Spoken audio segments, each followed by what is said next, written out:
Welcome back to the show. I have a special guest here with me, Fela Shmurda. What's up? I'm good, my brother. Good to see you, man. How's it going? Everything is fine, man. Welcome to the show.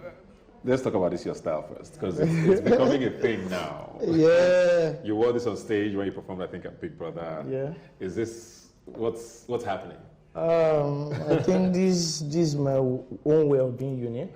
Yeah. You know, every artist have a way to to being identified. Okay. You know, so I think this is a better way to identify Fela Shmurda and to promote African culture majorly. It got quite controversial when you performed it on stage. I don't know if you saw a lot of the messages from people on social media. I was sleeping, I was offline. I said, my guy, did you go to Scotland to get inspired? Shout out to my stylist. He made this up and I loved it. And I just tried to infuse African vibe and to just to bring that Fela Shmurda identity to be clear, more clear. But when you started wearing the skirts, of course, you knew it was going to get people talking. I've been wearing this skirt for like 2 years, but it has been unnoticed. So when I got to Big Brother, everybody started shouting, blah, blah, blah. I was like, we don't do this thing since now, but it's cool, People get to recognize you someday. Yeah. Why I asked that, about you doing it to get people talking is, do you do certain things intentionally to be controversial? Because you are quite in the news sometimes for interesting things. Are there things you just do because, I just give them No, something? I don't. I do music. Art is my own piece. You understand? And I don't do clout. When I love something, I do it for my own self. I do it for the growth. I do it for the culture. So wearing skirts on that platform was not for clout or for people to talk. It's just expression of art, expression of myself. When did this music thing start for you? Majorly started for me from Okoko, majorly, where I grew up, going up and down just to make music. I have to do a lot of stuff just to create my own sound, And shout out to everybody who has been supporting, It's all good, but Okoko, Lasso, majorly. What year was this? That was my first studio session was in 2013. That was the first time I recorded my first song, and it was good. So since then, I've been up to it. I've been hustling, I've been bustling, and I love it. It's my passion. So I've been doing that. So you're talking about 9 years now since your first time in the studio. Yeah. When did you realize, okay, this thing might actually work? Did you always have faith, or was there a moment when it looks like? Yeah, when my friends started, having good comments about my music, and my mom, she started feeling the song like, okay, Yoruba mom, okay, it makes sense. So, when I started getting good comments, and, I started feeling good about myself, feeling confidence, and that's it for me.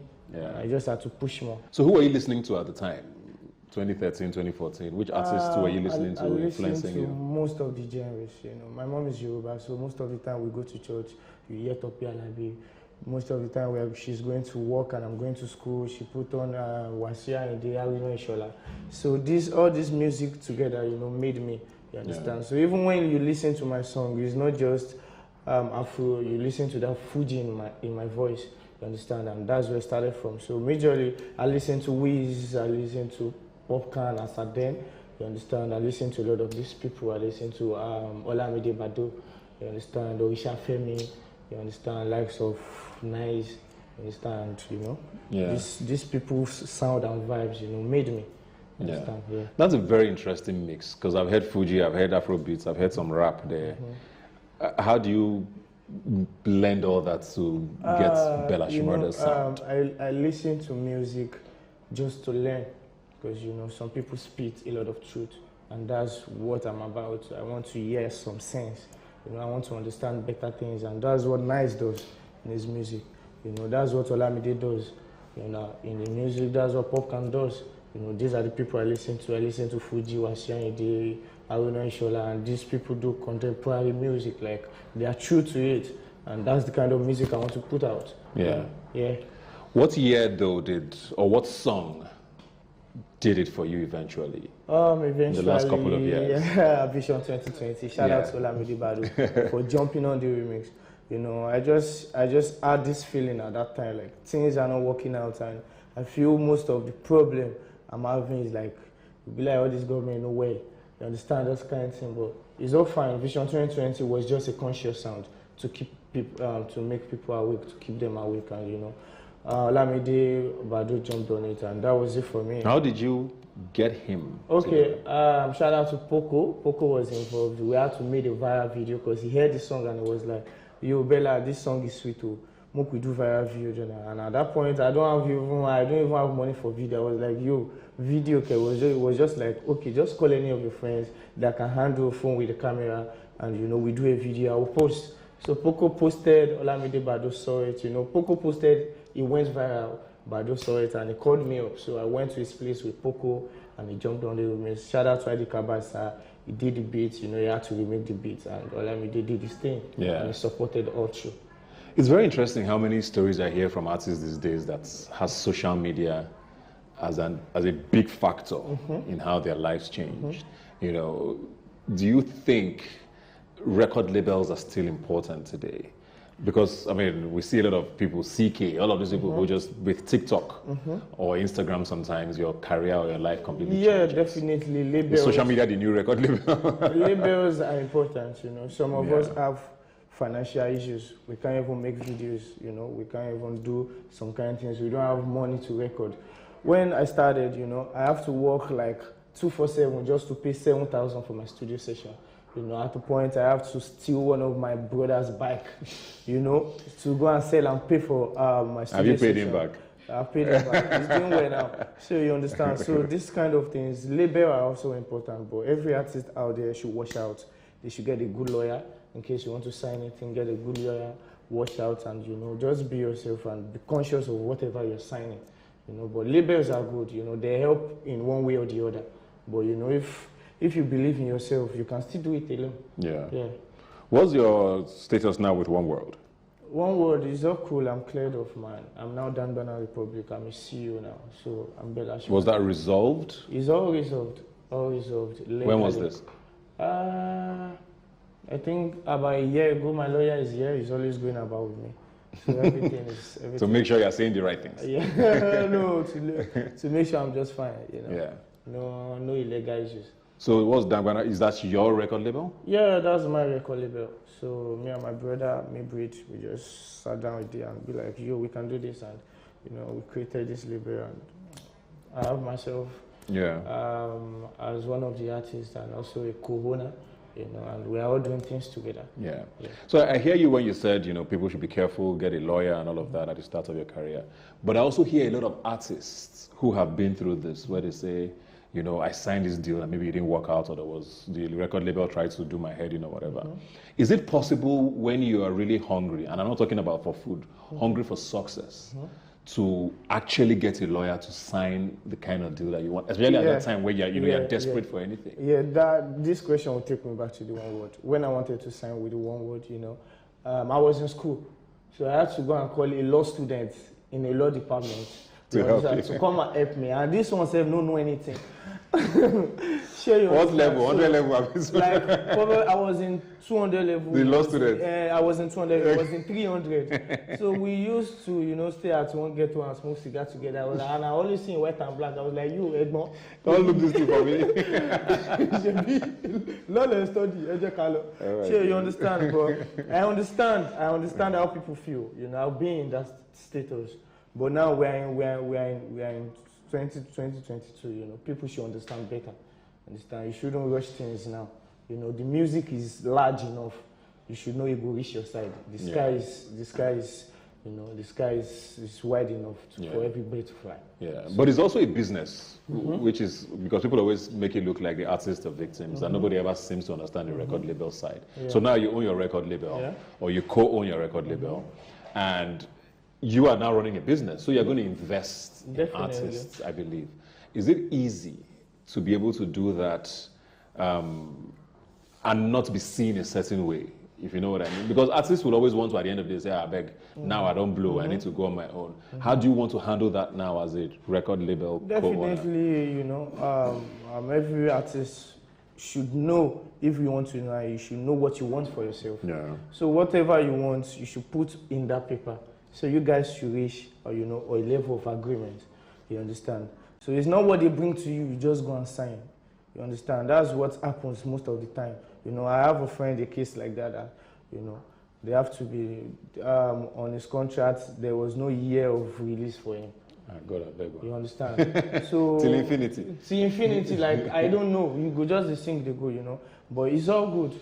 Just get someone that is wise and, you know, protect your music is important. That's the future. If you go, your music will remain still, it will keep playing. And that's what, you know, people you leave behind we feed on. Yeah. Understand? So even if you are desperate or you want to blow, you know, think about your intellectual property. It's important. Yeah. Go back to the music industry now. You started in 2013. Even between 2013 and now, there's so much of a difference in what the industry is like now. And a lot of you guys now, the Gen Z artists, are in charge. You know, how do you feel about the way the industry is now? And do you feel any pressure to sound a certain way? Because there's now a rush for people to go international. Oh, I'm touring America, I'm touring Europe, I'm featuring Nas or whoever it is. You know, do you feel any pressure to start singing or sounding a certain way to please that Afro beats? Yeah, audience? definitely. You know, for my ends, there's no pressure. But definitely every artist wants to grow.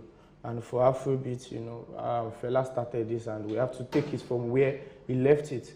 You know, my music, my sound, I want it to grow. So I must definitely improve, you know, just to, like, you know, suit everybody. And for me, I'm a Gen Z definitely, but I want to sing for the older people. I want to sing for the younger people. You understand? So that's music generally. Music is expression, you know, and everybody have to, like, you know, be in that motion. You know, it's not about how you want to switch up your sound. It's how people will understand it, you know, in different levels, understand? You can't just keep singing for a certain set of people. There we go. What of the younger people coming? You understand? So what do you think of when you're making music? Because there's so much competition now. There's so many artists. Every day I go on Twitter, there's someone dropping either an album or an EP or a single or, you know, so how do you know what will actually, you know, be felt by your audience at a time like this where there's too many choices? First of all, my creative process. There's so much pain in the country, in the world where we are right now. So I just try to, you know, reach out to people's art, you know, and the end goal is, you know, just making them happy, uplifting souls. You understand? That's my end goal of my own music. You know, that's my creative process. Whenever I want to do music, I just think of how I can make people, you know, make people happy, definitely, you know, just uplift their soul and all of that. Do the producers you work with define more your sound or you? I define my own sound, you know. I tell them what to do. I tell them what I want to create, you understand? I tell them where my vision is at, you know, and that's it for me. So you can't just come to my studio and just play anyhow beats, you know. You have to do it my way. You have to, you know, I have to be comfortable with whatever beat you're playing, you understand? And I have to be in my own right state of mind. I have to be in my own zone. Yeah. So what do you call your sound? Conscious sound. I call it conscious sound. Is that a genre or just, I don't know? Very soon it will be a genre. So what is conscious sound? Conscious sound is, you know, awakening people. You know, music that, you know, is more like a gospel and infused with a pop. You understand? While I'm talking to you, while you are listening to my song, you are dancing, and at the same time you are understanding a few things. I'm saying words to you. Songs like Vision 2020, songs like Rush, you understand? Songs like World on my last EP, you know. Those songs are conscious sound, and that's what I do, you know. And it's more like Fuji. Fuji speaks to you somehow, some way. You understand? Afrobeat speaks to you somehow, some way. You understand? Fela, even if you are dancing, Fela is saying something. You understand? And that's what I'm doing. Is that where Newborn Fela comes from? Definitely. You know, Newborn Fela is a tribute to Fela Legacy. So RIP to him. He's a great man. And, you know, and the kind of person he is, I feel he's a free-spirited person. And that's my kind of person. And I feel I'm in his zone right now. Yeah. And I'm just this free-minded person. Like, you know, I just want to do what I want to do. I don't mind anybody. And, you know, we are free, we are good. I'm at peace with anybody. You come to me, I come to you. Yeah. You don't come, I don't come. You know, and that's it. And that's Fela for you. So tribute to him, that's Newborn Fela. We'll take a break now and we'll be right back. Please stay with us.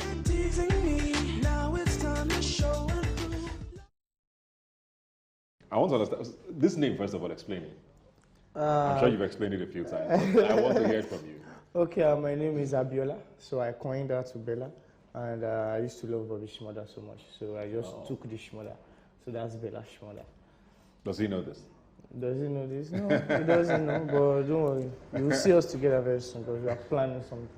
Really? Yeah. A lot of you in your generation and music now have been accused of trying to bite off the Fela legacy.